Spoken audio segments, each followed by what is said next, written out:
Shooting it raw? Yes. Shooting it raw.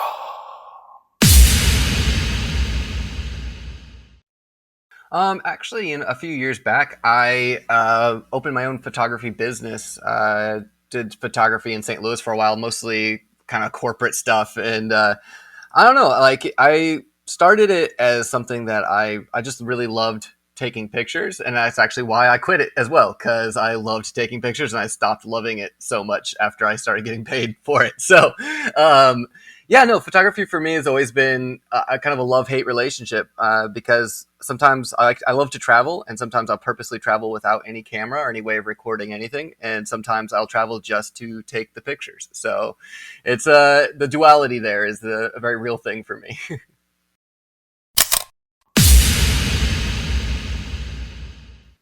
Nice. Lance, look, first of all, welcome to the podcast, Shooting It Raw. I'm going to see if we're going to somehow dance around this idea that we're given this finite number of seconds in our lives. And like, how do we make every second count?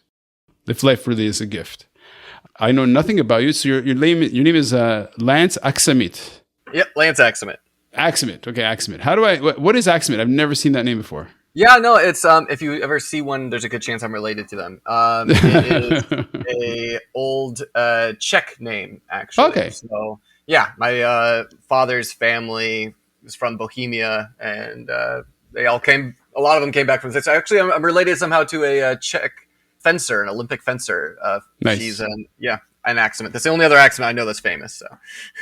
Well, you're the second one that I've met that's famous. How's that? Well, How's that? There you go. Okay, so we're gonna get to know you, and just from what you've said, like I know nothing about my podcast and my guests, but just from what you've said, I already know because I have a history of photography as well. I mean, the whole podcast was born really out of a photo project that I had done. Shooting it raw is a phrase not from porn; it's a phrase from digital photography. Yeah, let's go into your first photo. Yeah. Yeah. Okay. Sweet. Okay. And I don't look at them beforehand, right? So okay. Cool.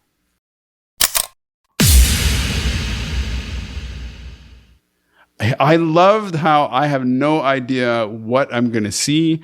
And yeah, you understand photography just a little. So the photo, so what I have to do is I have to kind of explain. So it's called Chimborazo. Oh, then that one is just mislabeled. That's my Hawaii photograph. Okay. Yeah, so that's what the landscape looks like, volcanic earth. And what's really beautiful is the cloud cover, which looks like maybe like 400 or 500 meters up, is just over or just kissing the top of the mountainous. It's not mountainous, hilly, like really kind of dramatic hills. There's the bush with a little bit of red flowers on the left, and there's a highway. Beautiful highway. It seems to cut right into the mountain. Maybe not. You have no idea what this is. So what is this? Yeah, so this is the Stairway to Heaven on Oahu. It's a illegal hike, but it is a gorgeous hike. It's like there's an old radar dome at the top of this mountain that has these stairs that go all the way up it, and it's been closed down for a long time, but if you get around it, you can get up there, and it's probably some of the most beautiful views of all of Oahu. Mm-hmm. So this is where I lived for a couple years on Oahu, and I had done this hike early. This is first thing in the morning. The sun is just coming up. Oh, okay. If you were looking towards the right of that photograph, my house would be down that way about a mile. Oh, wow. I'd take that road to work. It is a tunnel through the mountains. I take that road to work wicked. every day. So yeah. Okay, so I just watched the movie Riding Giants. So are you a surfer at all, or? When I was a kid, I did. I didn't surf much in Hawaii. Yeah, the surfing in Hawaii is supposed to be really shit, from what I understand. Yeah, it's like there's some places like, but a lot of the places I tried to go surfing is kind of like a locals only kind of deal, and even though I lived there, it didn't quite qualify. Okay, so you opened this door. We're talking about Hawaii. This hike up to this beautiful. I mean, it's about as spectacular as.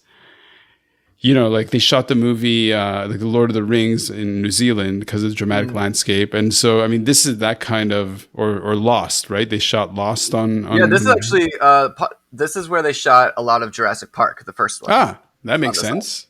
Yeah. It's really stunning. Well, sir, Lance, why? Oh, actually, guess what? I just realized. First of all, this podcast will be the first of 2024. So look, All we're right. recording for the future. So congratulations. The other Yeah. thing is that the other guest that I've had on the podcast connected to Hawaii was also Czech. Really? Yeah.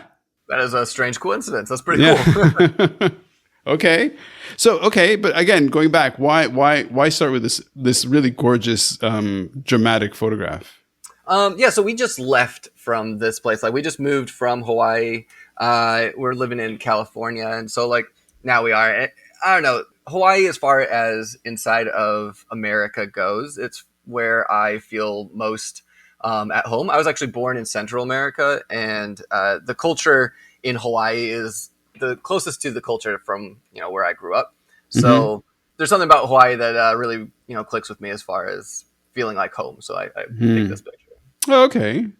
Okay, so we know that you're a photographer, or you have a link to photography. Mhm. You obviously know how to make beautiful photographs, but to a certain extent, in a way, like that landscape under the right light, you knew to take your camera up for the morning shot. You have this like crazy sky. Yeah. So what's your relationship to landscape photography? Yeah, that's actually where I was. Landscape and nature photography was kind of like my first interest in photography because I've ever since I graduated high school back in like 2006. I've traveled a lot. I spent the next after I graduated, I spent the next like 10 years or so traveling around Southeast Asia and South America, and I didn't bring a camera with me on any of those trips except for like one of them. I didn't want to. I wanted it to be entirely my experience to be encapsulated by being in the moment and not experiencing it through a lens or anything. Mm-hmm. But I kept seeing these things that I was like these beautiful landscapes as I wanted to remember, and so that's where I first got a camera, was to start trying to take pictures of some of the things that the No, landscape, the nature that I saw. yeah, for sure. What do you do in California that keeps you busy? I'm a teacher. I'm a eighth grade history teacher at the moment. Okay, okay. Okay, so let's go back to Hawaii. Okay, so I think to a certain extent, like we're shaped as much by our environment than as by experience, and obviously our experiences within in the environment. And so normally I record podcasts from Hong Kong. At the moment, I'm in Savannah, Georgia. So Oh wow, that's my wife's family is from just 45 minutes north of Savannah, Georgia. okay, yeah. So yeah, well, okay. Um, so yeah, so if we look at Hawaii in terms of how it shaped you, so have you done a lot of traveling that you would? Because to a certain extent, once you go outside of the U.S., you understand. And living in Hawaii, from what I've heard, is sufficiently different that people go like, yeah, there's like like the continental U.S. is one thing, but the mentality in Hawaii is different. Whereas Yeah. the mentality outside of the U.S., of course, is going to be different. So why don't you talk about that? Yeah. So like Hawaii is incredibly unique in its history and its culture. So like it still has a very, I mean, Hawaii's history alone, if you're trying to understand like why it is so unique, you kind of have to look into its history a little bit. It's very recently become part of the United States. It was its own country for a long, long time, had a very, and they still have a very strong connection to their monarchy. Mm-hmm. And it's the culture of like caring for the land and caring for the sea, and the connection between them and like the native Hawaiians and the land is something that's still very strong and very prevalent. Mm-hmm. And so it's like there's a bit of like in the history of like American imperialism and how Hawaii became part of the United States really Yeah. plays into a lot of the current culture and what's going on and everything there. And so it kind of takes a lot of the political sphere as well as like the cultural sphere, and they're both highlighted in different Mm-hmm. aspects of everyday life in Hawaii. Mm-hmm. So as somebody who teaches history, did you study history? That's actually, yeah, that's how I got my publicist actually sent me over because I wrote a book, and not sure how he came across your podcast, but he sent me or you sent him. I'm not sure. It sent me got us connected together. So yeah. Yeah, well, that's sort of sometimes publicists connect us, and in your case, I think this is great. I mean, for me, it's all okay. So again, the podcast is about saying, okay, look, here's your life. How do you spend your time? So in your case, you're shaped growing up in Hawaii, and then no, you did you grow up in Hawaii or No. no? I only lived in Hawaii. I lived in Hawaii for about 3 years. Okay, okay. That's just my most recent move was from Hawaii to Got California. it. Got it.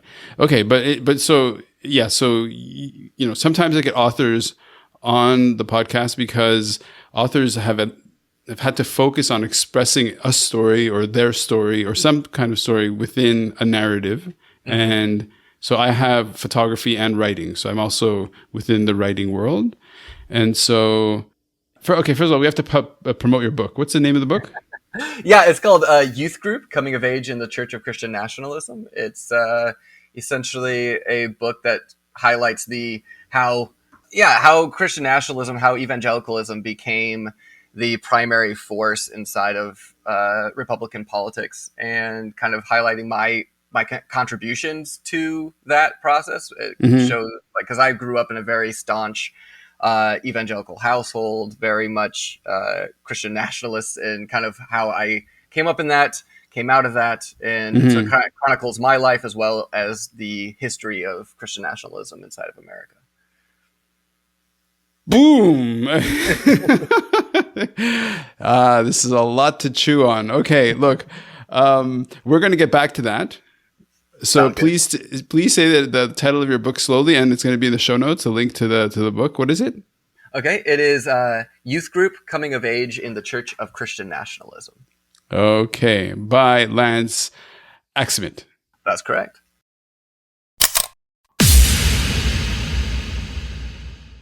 The podcast flies through because it's framed around your photos. We're just going to keep Okay. going. Perfect. So the one I have here is Anne and Fia, Yes, right? yes, Anna, yes. Anna. Yeah. Sorry, okay, Anna and Fia.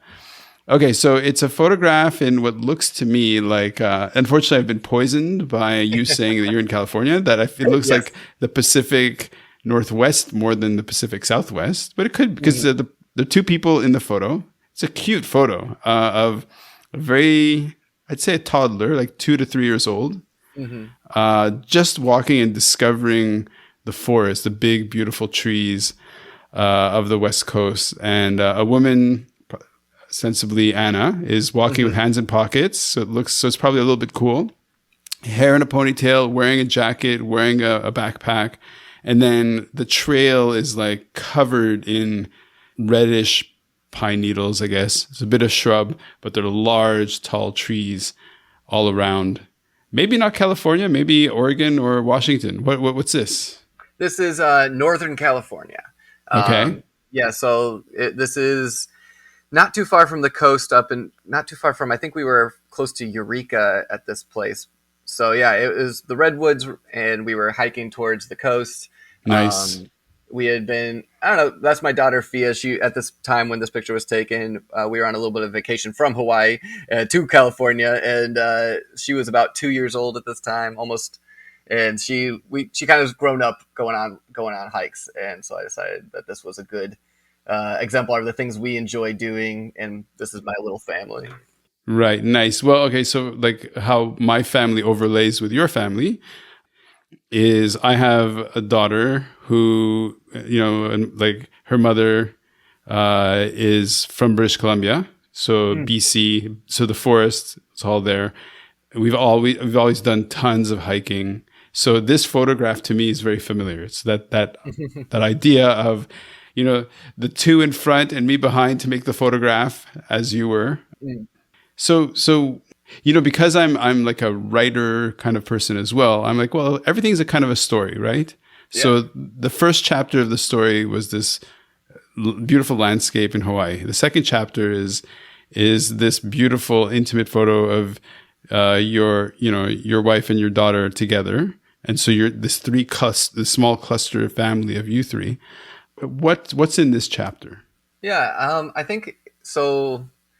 It kind of expresses for me the very insular nature of our life thus far. Like, we are very much a kind of like a unit of three. We've traveled a lot just since my daughter was born. Hmm.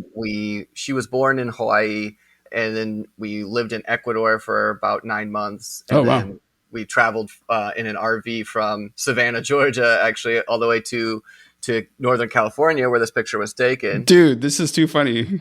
Yeah, I love it. I love it. yeah, when this picture was taken was then, and then we flew back to Hawaii after that because we decided to go back to Hawaii for my wife's job for a little bit before we ended up Hmm. back here in California. So it's like we're very much like we don't really have much of our own community yet. So Mm, we're all very close and it's great, but we're right now this next chapter is us trying to establish some form of community somewhere, and we're trying to figure out where that's going to be. got it. So was this pre-COVID? This was mid-COVID, so like what Right. happened was in Hawaii, she was born in 2020, so COVID was just exploding real Oh bad. wow. And we didn't know what was going to go on. We thought the housing market was going to collapse. Anna's job was in jeopardy. So we sold our house in Hawaii and we moved to a place in Ecuador where COVID was very, very, like the numbers were almost non-existent up in the Hmm. mountains. That's where I wrote my book, actually, was up in the mountains of Oh wow. Ecuador. And then when things kind of calmed down a bit, that's when we came back to the States. Well, look at you. What a smarty pants you are. That's why I wrote my book, actually. So bring it back to your book. Okay. First of all, explain to me, please, because I am not American. I am not Christian. I'm not, Mhm. like we have some things that are really close in terms of how you and I are experienced. But for example, what is evangelical culture world that you kind of broke free from? Oh, well, that's That you'd write a book about it. it took me quite a few chapters to explain. Hmm. So, what is the evangelical world view? Is essentially evangelicalism in America today is a conflation between religious and cultural norms. So, like a lot of the evangelical, what we would call evangelical culture, are not things that are based in any form of what we'd say doctrine or. Hmm. It is based in doctrine, but like scripture and things. A lot of it is purely cultural, and so Right. they're trying to. That's where Christian nationalism and evangelicalism kind of combine. They're trying to start to enforce their own cultural worldviews onto everybody else. Okay. Um, so, like what I kind of tackled the subject from a bit of a humorous standpoint because I grew up in the late O's when like youth group and evangelical like youth activities were at their like peak of ridiculousness, like the things Hmm. that we would do in church lock-ins and just stuff like that was so like anyone who would hear some of the things or read some of them in the book would be like, this is real life. People did this stuff. Like we would have CD immolation parties, not CD burning parties where we copy music, but we'd literally have a 50-gallon drum where everyone bring their secular music, their worldly music, their Hmm. CDs, put them into the drum and put To gasoline on them and burn. burn them, right? Okay. Because we were separating ourselves from the world. Right. Right. That sort of thing. We'd have evangelical, like where we go and evangelize to people on the street, where we'd have like big conventions where people from all over the Midwest would meet, and with the goal of like harassing an entire town for 2 or 3 days. Oh wow. Like yeah, that sort of stuff. What a nice way of putting it. Yeah, Okay, yeah. so look, just to give you my like, so I was born in Israel, and so on the spectrum of religiosity in my family, there's secular or atheist, this is me, to the bonkers, the equivalent of evangelical, like orthodox, hyper orthodox, like just completely bonkers, I guess, way of seeing the world. Okay. Oh, I have so many questions for you. Okay, so let's start with writing. Let's start with writing. All right. Where to sit down and write a book, right? Well, you're stuck in Ecuador, so it's like, okay, you have the space and you have the time and you have the whatever, but Mhm. where did that inclination or impulse go to sit down and say, okay, I'm going to shape this into chapters, into a book? Oh, I've always written, and I had a collection of different like short, like little stories that had happened to me from when I was traveling or from when I was a kid that I had written down at some point, and I started noticing a trend and a connection between the different stories and different things that I Mm-hmm. was found important enough to write down. And so I saw the connection there. And I also at the same time had recently kind of more publicly come out of evangelicalism. I Sorry, started like, man. I'm just laughing with you, man. yeah, no, it's true. So like I started coming out of evangelicalism. And so like I don't know, I did a lot of research, a lot of history and studying, and I knew the history because history is always what I studied in college and stuff to become a teacher and stuff. So I knew a lot of the history of how Christianity was used around the world as far as American imperialism and that sort of stuff. And I started looking closer into like what I had believed and the history Mm-hmm. behind that. And I found it fascinating, and I was like taking notes and stuff. I was like, I could combine this with my story because there's some parallels, Mm-hmm. and decided to do it. And then I pitched it to, I don't know, several hundred publishers until one picked it up. Okay, nice. Well, that's how it always seems to go. Right. Yes. So this is your first book or your second Yes. or First book. first? Well done, sir. Well done. Thank you. Okay. So let's go back to So it's very dangerous to go study history.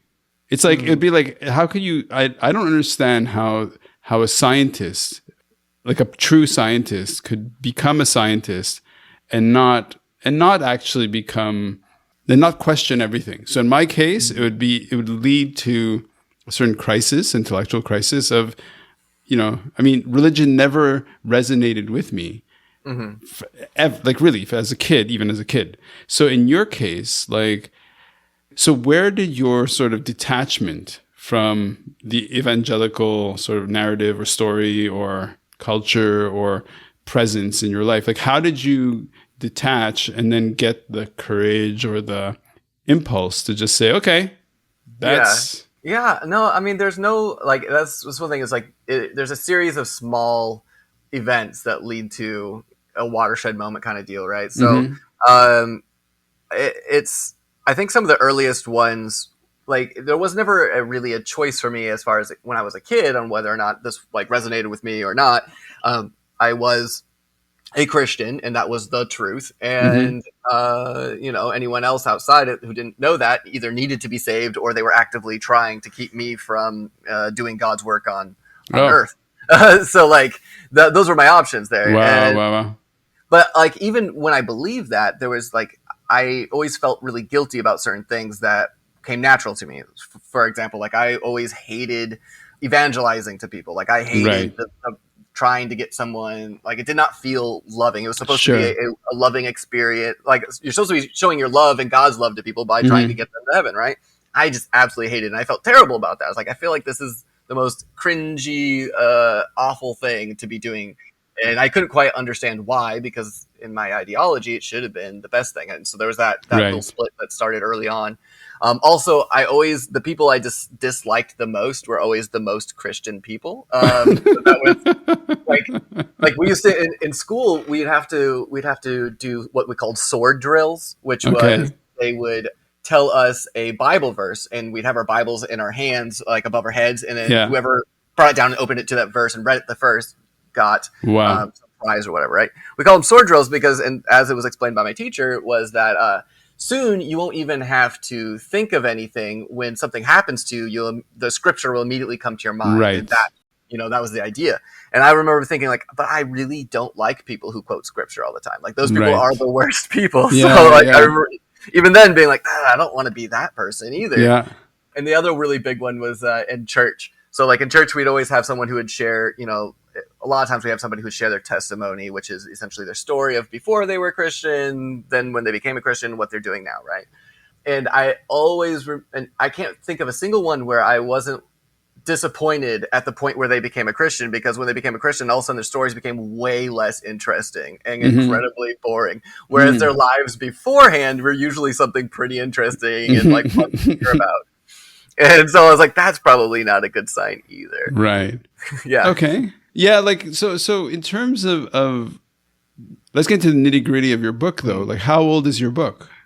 It just came out last year, less than Okay. a year ago. Actually, it came out this year, but it's about to be last year, I suppose.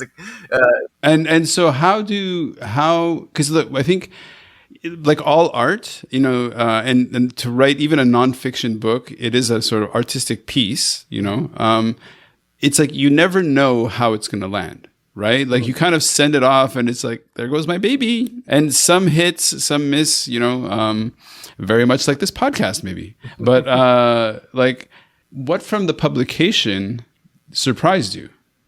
Yeah, I think one thing that really surprised me, just very practically speaking, was that the majority of books that are published sell under 250 copies. Mm-hmm. I just had, I don't know, made my That's a assumption. sobering reality, isn't it? Exactly, right? And I was like, when I first started looking into it, I was like, 250 copies? Like, is that even like worth this endeavor? Like, I mean, Exactly. there's no money coming. That's not even about to even pay for like anything, right? So it's like, Mm-hmm. and I found that out early on, thankfully, Right. because like I wasn't so disappointed later on. Yeah. Like I did do better than the average. I feel good about that. But like just the reality that like people spend so much time and effort creating something about and putting something out about themselves or putting out this work that very few people ever get to read. I always thought like maybe 1,000, 2,000 copies Right. was average. Like no. And it's funny that like if you listen to somebody like the woman who wrote what's it called Harry Potter. Yeah. J.K. Rowling. Yeah. So when they printed her first book, it was like they printed 500 copies and they thought, well, maybe we'll sell that much. We doubt it. Mm-hmm. And Yeah. it's like it's sold bazillions, right? So it's really it's so hard to know. So again, you're speaking, you're telling me this tale. We're talking about the book. We're talking about, but then also this photo of, and really I'm looking at your little unit, your little family. There's you on the left in video, and then there's your daughter, arms up high, mid-stride. So that's a perfect, really, actually both your daughter and Anna are mid-stride, which is just like perfectly timed as far as photographs go. So it really kind of conveys motion. So I'll let you say one more thing about this photo, and then we'll move on to the next. What do you think? I guess the last thing about this photo that kind of the memory attached to it at least was this was one of the last bit of time before both my wife and I went back to work and stuff, and just the feeling of being able to do what you wanted to do inside of a time frame, like you're not without the constraints of like I have to work here, I've got these hours and things. Like these kind of memories are what drive me to try and find a way of balancing my life and where work is not central. Got it. Spoken like a true Hawaiian/Californian. Okay, next photo.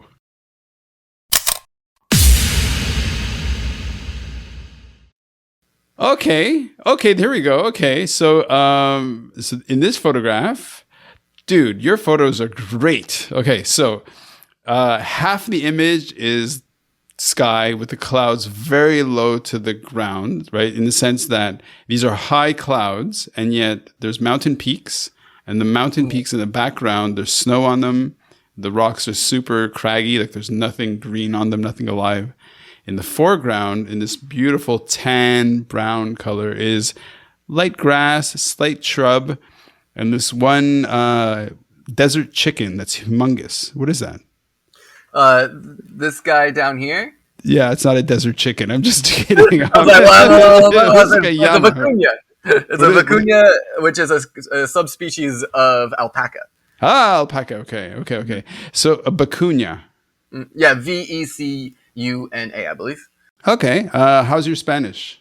My Spanish is not nearly as good as when I was a kid, but it's okay. Okay. So okay. So put yourself for a second in the listener's imagination, or in my experience as well, in the sense of that I don't know where we're going, and then we started off in Hawaii, went to California, and now we're in this place where vicuñas, I guess, live on hillsides. What's this all about? Well, this is a little more than a hillside. This is Chimborazo, the mountain I was telling about before. This is the tallest mountain in, I believe, the Western Hemisphere. It's 20-some thousand feet. Okay. It's very, like, up here was walking was hard to do. And this is one of the few places that the vicuña live. Like they just roam around this area. Oh, wow. And this was in Ecuador. Ecuador holds a really special part of my my heart. It was something I wasn't expecting when I got there because I grew up in Central America and stuff, and so I thought it was going to be very similar to where I was from. It is in a lot of ways, but also there's something very unique and wild about the entire country, and the culture of a lot of like the indigenous people who live there, and how much also is very similar with Hawaii as well, was the care for the land and the different social reforms that are trying. They were at the time that we were there trying to push through and stuff. It was just there's so much going on there, and so much that I that aligned itself with the things I care about as well, that I got swept up in it all. I love that. Okay, so different people, I say to them, pick 4 photos. They pick 4 photos, and some people, it's like they have a very conscious agenda. They're like, this is what I want to talk about, and which isn't to say that you don't, but they're not necessarily photographers. So, but being a kind of a photographer type person, I really respond to visual, like compositions, light, all this stuff. And so this lone animal there's another one in the distance, actually. Or maybe 2 other ones, small. Yeah, if you look real close, you might be able to find probably 2 or 3 way back there. Yeah, and so there's a lot of space between them. There's no high grasses. They're little shrubs, little grasses. The light is very kind of, in a way, soft and diffuse, and it's like the tone of the image is also really beautiful in the sense of it's these beautiful tans as far as what is earthy in terms of where the animal is. And then there's you. So in that day that you were there, in terms of like in your brain, when you're faced with the invitation, like bring about 4 photos, and your brain, for whatever, even if it's like, is there truly random? I don't know. But so you selected this image. So yeah, well, like, what else does it mean? Like if you dig a little bit into its symbolism, like what are we learning here? Yeah, I think the 4 photos that I selected were primarily picked because the emotions that I attached to them when I took them were all very similar.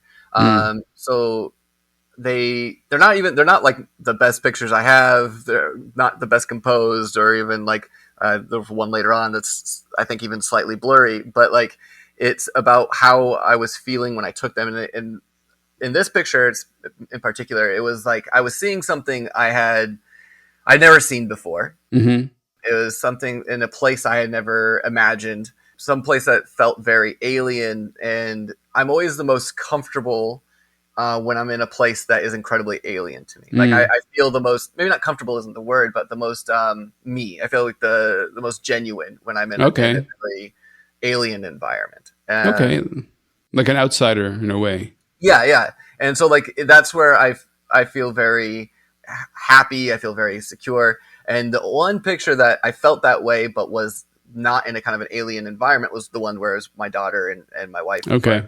But it still had a very similar feeling when I took it. So, so what? Like even then, like even that image is of solitude. You know, it's of being in a space where there is this kind of solitude. And so here, like when you're on this hillside, so for those people who are on the metric system, this is about 7,000 meters. Yeah, something like that. 20,000 feet. Just under 6,000, between 6 and 7,000 meters. What was there altitude sickness? How long did it take for you to hike up to this place? Like what was the impact on your body to be out there? It was pretty tough. Luckily there was like a base camp that's not too far from this location where there's a like a ranger and stuff. It took me maybe about what would have taken if I was at sea level would have taken me maybe like an hour. It took me like 4 to get to the spot. But it was really tough. I was chewing on some the coca leaves, the cocaine leaves, because of altitude sickness, which really did help. But But yeah, no, it was tough, but it was every step was like I couldn't stop because everything I would see was something different. And if you see that little peak in the background, you can see some snow on the top of it. Behind it, yeah. This picture is the very first time I saw the peak because up to this point it was completely covered in clouds. All I could see Right. was the grass. As soon as I saw a little bit of sky open up and I could see the peak in the background, I snapped a picture. Yeah. So you said that somebody gave you some coca leaves. Were you part of a group where you had a guide? No, no, it was just my wife and my daughter. My daughter was sleeping in the car because it's so high. You don't want to spend too much time with a young child up that No, high. of So course. they kind of stayed in the car, and I went on a hike while she was napping and my wife was reading. And so we walked around a little bit, and then I went and kept on going and Nice. taking some pictures. Okay. Like, okay, so I can't help myself. Somebody who goes running or hiking, trail running, trail hiking, is essentially in their own head. Yeah. There's a certain solitude in there, right? And then so you go out onto this hill, and there's this one human, like Homo sapien, walking around with his little tool, which is a camera or whatever, in his bags and other tools, and he's sort of taking in the landscape, but fundamentally in his own head, in his own self, right? So I'm going to bring this back to your book. So what happened? So you're going through this experience, and to a certain extent, feeling alienation about the culture that you're surrounded by. Where you're like, I'm in this weird landscape where people are just kind of like bringing down books because they can nail the right verse or whatever it is, and I feel really alien here.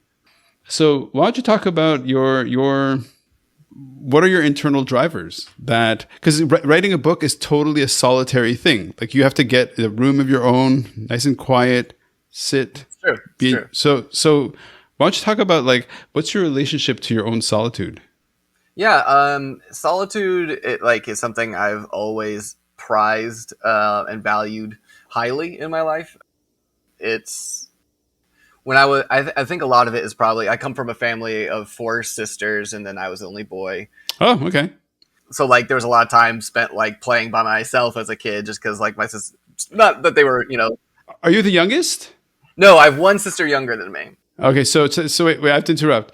I bought a Subway yesterday from Subway, and the guy behind the counter, I'm very friendly. I'm talking to the guy, he's like, he surprisingly knew where Hong Kong was, and he was like, "Yeah, I just got my passport. I've told my girlfriend, my fiance, we're gonna travel." I'm like, "Oh, good for you! Like, get out. You need to get out." And he was the only boy with other four sisters. Oh wow, But he was the yeah. young.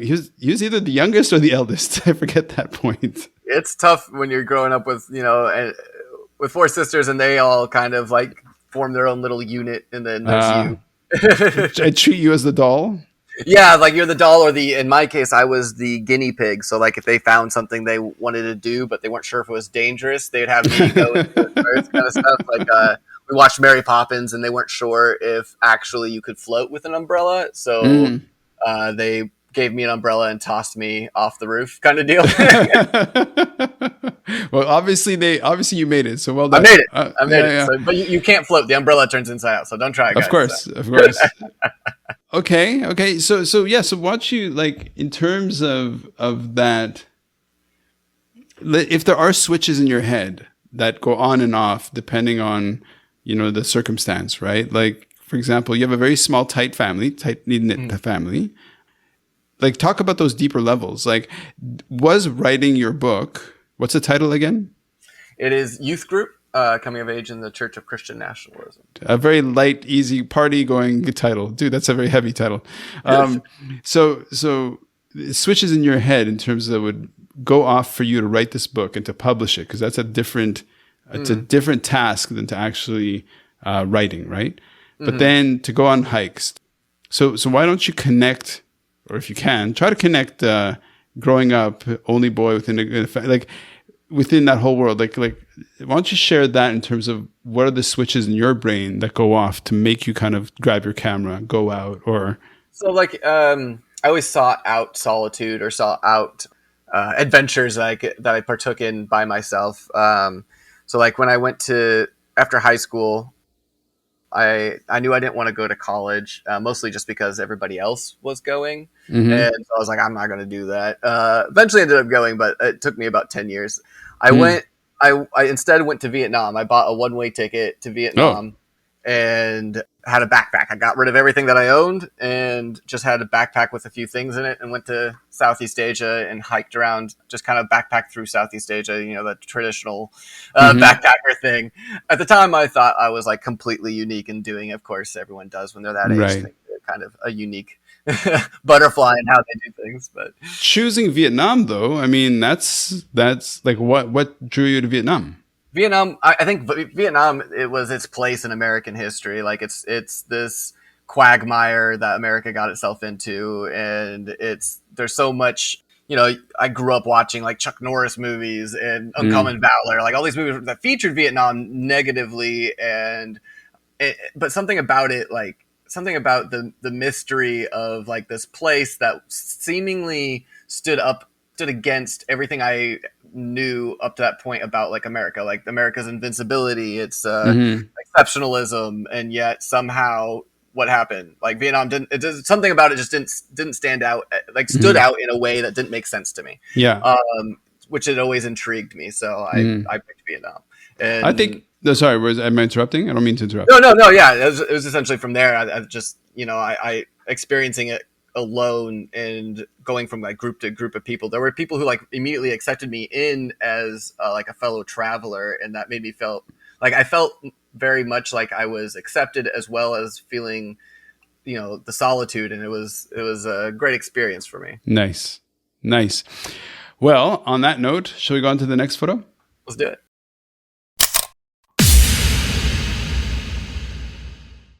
Tell you, man, it's flying by far too quickly. Make it come back. Oh man, come on. Very cute. Okay. So this looks like you're a really good photographer. Well, thank you. Even the shit photograph, you're like, well, these aren't so great. Bada bee, bada bang.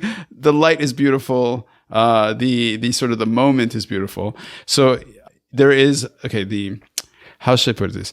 There's what looks to me like an adolescent Asian elephant, kind Mm-hmm. of sitting on its rump against the hillside, and behind this adolescent elephant is a toddler elephant with its brand new little. I mean, it looks like it's less than a year old, Mm-hmm. spanking little trunk, just kind of sitting there. Two sisters, brother and Yep. sister, siblings. Who knows? Probably not siblings, but the two young elephants, elephants in Thailand. So, yeah, why? Yeah. So yeah, they actually are sisters. The Hmm. little elephant's name was Sunday. I don't remember the bigger one, her name. They were, yeah. This is the picture. Like the it was overexposed. My camera settings were weird, but I was there and I took the picture. Mm. But I really loved it because this was one of the.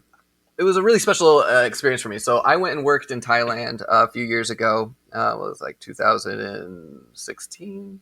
I guess it doesn't matter too much. But I worked with a captive elephant group. Yeah. So I did experiential education where kids would come and learn different aspects of what it was like for the captive elephants in Hmm. Thailand, and what some of the issues were facing the people who were raising them, the elephants, the ethical questions of like tourism, all these different things. Right. Was this part And of Elephant Nature Park or a different one? no, it was close to where Elephant Nature Park is, though. It's just actually Okay. down the road a little ways. Look at that.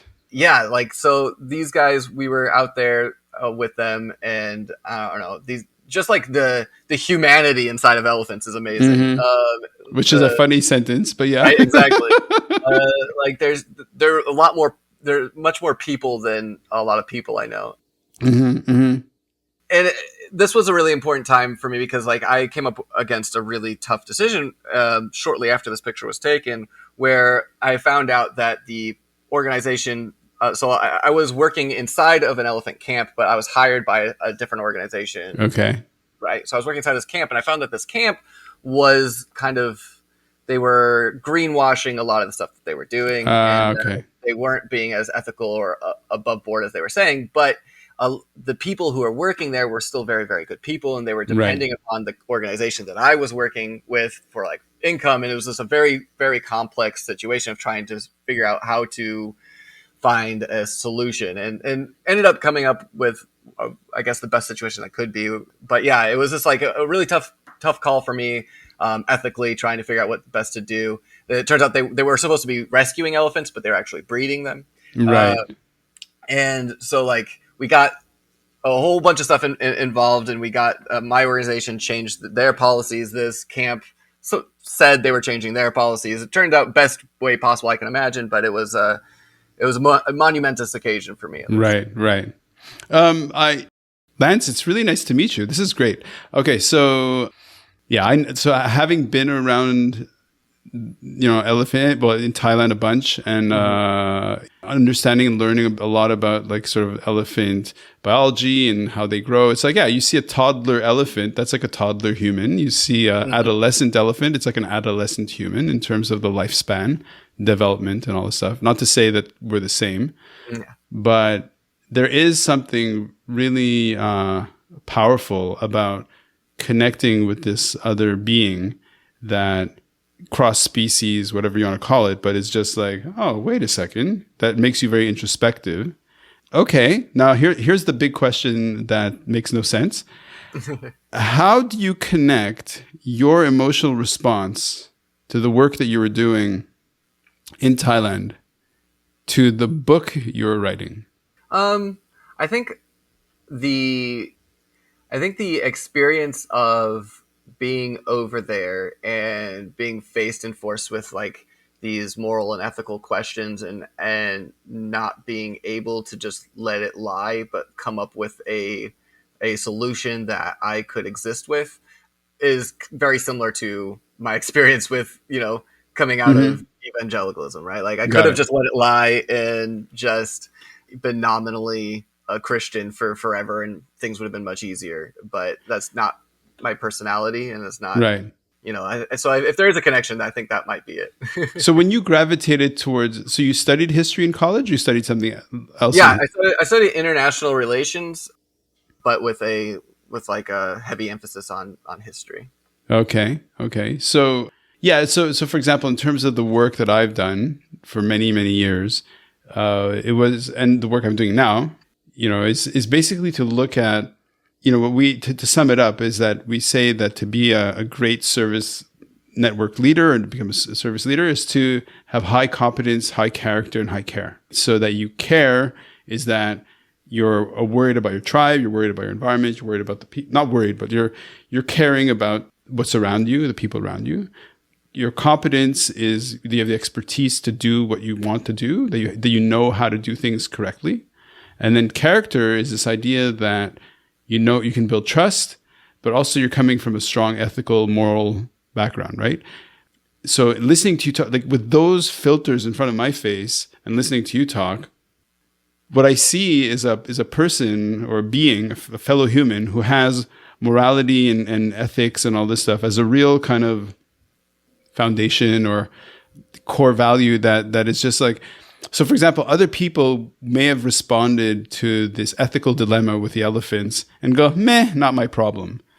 And yet with you, it's like, no, hold on a second. I'm facing this. And then that same reflex is what made you write your book, right? So why don't you talk, and because you're an educator, so this is back on you, like, why don't you talk about how ethics, morality, the distance you've crossed and traveled, how you bring that to the classroom? Yeah, I think when it comes to like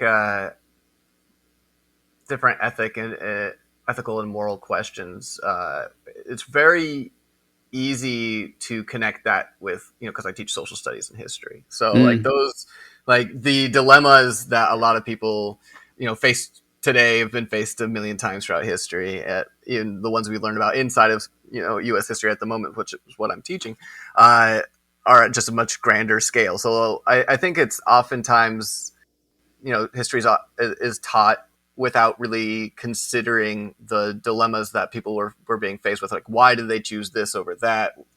A lot of times it's taught through a very basic window, especially inside of eighth grade, of just being like, oh, they chose this because it benefited them this amount. Like it doesn't right. incorporate deeper and more controversial, frankly, ethical questions that were being faced. It's like, oh, if it Mm. has anything to do with imperialism, it's because the people who did it were racist and bad. Like, well, those things might be true, but also there's some Not very other, nuanced. yeah, there's like some deeper nuanced questions that we should be looking at. Like, would you guys be any different having grown up inside of this system 100 Right. years ago? The odds Right. are people were. You can see that people were, and that they fought against it. But the odds are the majority of you would not be. Like Right. whenever I'm teaching kids, they're always like, "Why would they do that?" I'm like, Yeah. "Well, one like maybe one of you in this room might not have at that time, but so Yeah. Maybe one of you in this room might write a book like mine. You're like, why are you selling me this book? yeah, that's another thing I'm not excited for, because there's some things in this book that would be kind of weird for an eighth grader to know about their teacher. So none of them have read it so far, but I'm kind of Well, I think okay. So I've not promoted. I've talked about this book as an important sort of book for authors, for writers. It's called Three Steps on the Ladder of Writing, and it's a book about what it is to be a writer, right? And so, to a certain extent, when you sit at your desk, as you did, right, is that you have to be fearless. Like you have to be like, come what may, fuck the world. I'm putting it down. And then, like, so for example, one author I'd met, she was diagnosed, she was told she was going to die. And so she was a writer in India, right? And she wrote nonfiction. And so they said, okay, write your final nonfiction book. So in the hospital, she wrote her last sort of dying book where she just laid it all out, and it got published, but she got healthy. She got better. So then all of a sudden she's like, oh, fuck. So in the same way, like I think to be fearless, of course, and to write your truth or whatever it is.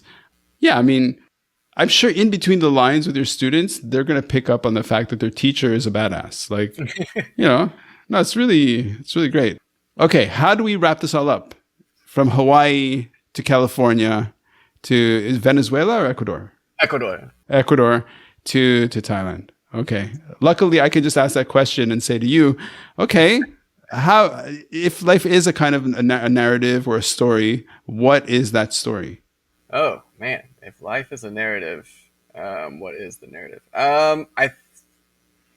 Judging from some of the photos, I've chosen whatever the subconscious or consciously, and the book that I've written. I would imagine that the if life is a story, it's a story about coming up against systems and people and ethical dilemmas, and not shying away from them, but looking at things as they are and doing the best that you can, and making your decisions based on your ethics, based on what you believe to be true, as opposed to what you believe or what you want to be, would make your life easier. Hmm. Okay. Which is a hard lesson to learn, but I think if that was my story that connects all these things, I think Right. that's the connection. So I worked with a co-founder of DHL, and the DHNL were from the US, but the co-founder was from Hong Kong, or is from Hong Kong. And through him, I got really exposed to a lot of this sort of idea of there's something about being American, about the American culture, American way of thinking, of talking.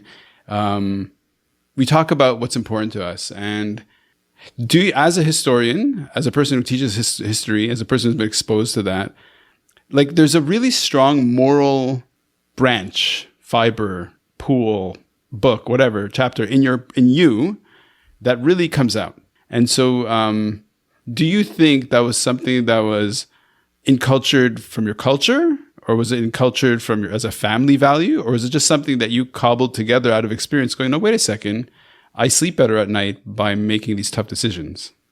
A little bit of A, a little bit of B. I think that a lot of it is like so one of the things that kind of started making me turn away from evangelicalism and Christianity as a whole was the morals and ethics that were being taught to me as, in Sunday school, the basics of kindness and treating other people as you'd care to be treated, was not only being betrayed by Christianity's biggest proponents, but was being betrayed by the God of the Bible, right? Right. So like when you are reading about these monstrosities that were committed at the behest of this god, and you're like, okay, there's certain sects and certain strains of Christianity that have explain those away and make those into allegories, or make those into people trying to understand God or whatever, and Mm.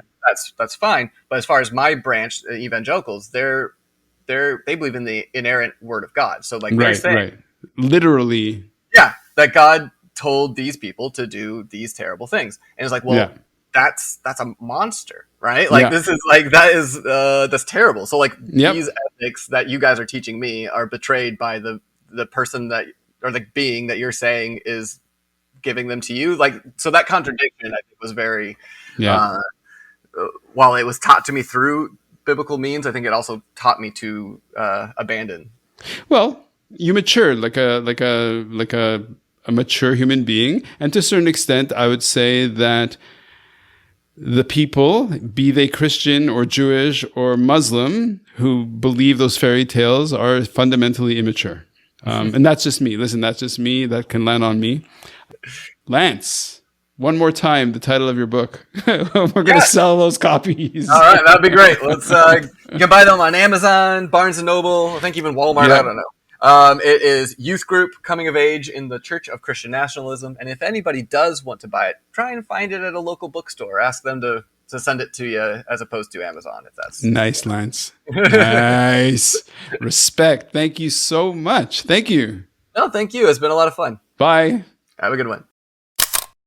Shooting it raw? Yes. Shooting it raw.